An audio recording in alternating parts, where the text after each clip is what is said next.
Britain's royals and government ministers will skip this summer's World Cup in Russia after the poisoning of a former KGB agent and his daughter, Theresa May says. The Prime Minister announced a number of retaliatory measures as she told the Commons that Russia was culpable for the attempted murder of Sergei and Yulia Skripal. She told MPs there will be no attendance by ministers or indeed members of the royal family at this summer's World Cup in Russia. England was the only side from the UK to qualify for the World Cup when it staged in Russia for the first time ever and is still due to compete. Sources had previously said Prince William, the president of the FA, and other members of the royal family had no plans to attend the event from June 14 to July 15. Mrs May said 23 diplomats who are being expelled have been identified as undeclared intelligence officers, and they have a week to leave the UK. She told the Commons there is no alternative conclusion other than that the Russian state was culpable for the attempted murder of Mr Skripal and his daughter and for threatening the lives of other British citizens in Salisbury. This represents an unlawful use of force by the Russian state against the United Kingdom. Mrs May told MPs that it was not in our national interest to break off all dialogue between the United Kingdom and the Russian Federation, but in the aftermath of this appalling act against our country, this relationship cannot be the same. She announced the suspension of all planned high-level bilateral contacts between the United Kingdom and the Russian Federation. This includes the revocation of an invitation for Foreign Minister Sergei Lavrov to visit the UK, said Mrs May. And she said there will be no attendance by ministers or indeed members of the royal family at this summer's World Cup in Russia.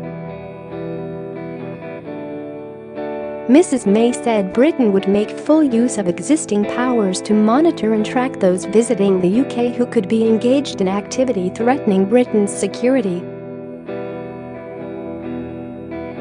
This will include increased checks on private flights, customs and freight traffic, she said.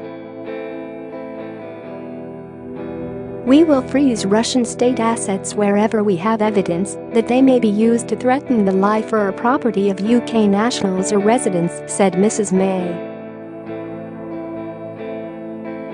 And, led by the National Crime Agency, we will continue to bring all the capabilities of UK law enforcement to bear against serious criminals and corrupt elites. There is no place for these people or their money in our country. Russia has repeatedly denied involvement in the nerve agent attack and has threatened to respond with measures of its own. Its embassy in London said the expulsion of 23 diplomats was unacceptable, unjustified and shortsighted. Mr Skripal, 66, and his daughter, 33, remain in a critical condition after they were found slumped on a park bench in Salisbury, Wiltshire, on March 4. Mrs May had previously said it was highly likely that Russia was responsible for the poisoning. Last week, she said the attack involved a substance that was part of the Novichok group of nerve agents which were developed by the Soviet military during the 1970s and 1980s. She told MPs on Wednesday the UK will deploy a range of tools from across the full breadth of our national security apparatus in order to counter the threats of hostile state activity. Law-abiding Russians living in the UK would continue to be welcome, she said. But she added, we will not tolerate the threat to life of British people and others on British soil from the Russian government. nor will we tolerate such a flagrant breach of Russia's international obligations. She welcomed support from allies including the US, NATO and the EU, and said Britain would be pushing for a robust international response at the UN Security Council later on Wednesday. This was not just an act of attempted murder in Salisbury, nor just an act against the UK, said Mrs May. It is an affront to the prohibition on the use of chemical weapons.And it is an affront to the rules-based system on which we and our international partners depend.